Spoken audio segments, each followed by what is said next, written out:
Sir ಇದು ಗೊತ್ತಿಲ್ಲದೆ ಏನೋ ಒಂದು ವಿಚಾರ ಆಗಿತ್ತು. ಓಕೆ, ಈ ಗೊಂದಲದಿಂದ ನಾವು ಅರ್ಥ ಮಾಡಿಸಿ ಈಗ ನಾವು ಅರ್ಥ ಆಗಿದೆ, ಈ ಥರ ಆಗಬಾರ್ದಿತ್ತು, ಇದು ಆಗಿಬಿಟ್ಟಿದೆ. ಅದಕ್ಕೆ ನಾವು ಕ್ಷಮೆ ಕೇಳ್ತಾ ಇದ್ದೀವಿ ಸರ್ ಅಷ್ಟೇ. ಸರ್ ಈಗ ಸರ್ ಕನ್ನಡದಲ್ಲಿ ಅವರು ಪ್ರಶ್ನೆ ಮಾಡಿ ಕನ್ನಡದಲ್ಲಿ ಉತ್ತರ ಕೊಟ್ಟರು ಅನ್ನೋ ಒಂದು ವಿಚಾರಕ್ಕೋಸ್ಕರನೇ ರಾಜೀನಾಮೆ ತಗೊಂಡಿದ್ದಾರೆ. ಇಲ್ಲ ಸರ್, ಅದು ಮುಂಚೆ ಬೇರೆ ಹಲವಾರು ವಿಚಾರ ಆಗಿದೆ. ಅದೇ ಏನು ಸರ್ ಸ್ವಲ್ಪ ಮಕ್ಕಳಿಗೆ ಅರ್ಥ ಆಗದೆ ಪಾಠ ಅರ್ಥ ಆಗದೆ ಸರ್ರಿಗೂ ಮಾತಾಡಿದ್ವಿ.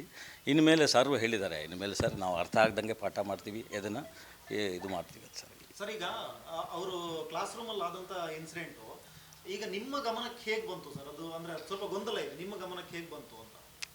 ಆ ಟೈಮಲ್ಲಿ ನಿಮ್ಮ ಗಮನಕ್ಕೆ ಬಂದು ನೀವು ಅವ್ರನ್ನ ಕರೆದು ವಿಚಾರಣೆ ಮಾಡಿರೋದು ನೀವು ಹೇಳ್ತಿದ್ದೆ ಇದಕ್ಕಿಂತ ಮುಂಚೆ ಹಲವಾರು ಘಟನೆಗಳು ಆಗಿತ್ತು ಅಂತ. ಬಟ್ ಈ ಒಂದು ಇಶ್ಯೂ ಆದಮೇಲೆ ರಾಜೀನಾಮೆ ಕೊಡೋ ಲೆವೆಲ್ಗೆ ಬಂದ್ರಲ್ಲ ಅವರು ಅಂತ. ಅಲ್ಲ, ಏನಂದ್ರೆ ಮಕ್ಕಳು ಬಂದು ಸರ್ ನಮಗೆ ಅರ್ಥ ಆಗ್ತಾಯಿಲ್ಲ ಅಂತ ಹೇಳಿದ್ದಕ್ಕೆ ನಾವು ಹೇಳಿದ್ವಿ, ಸರಿ ಸರ್ ಅದನ್ನು ಕ್ಲಾರಿಟಿ ಕೊಡಿ ಸರ್ ಮಕ್ಕಳಿಗೆ ಅಷ್ಟೇ. ಆಗಿದ್ದಿನೇ ಗುರುವಾರ.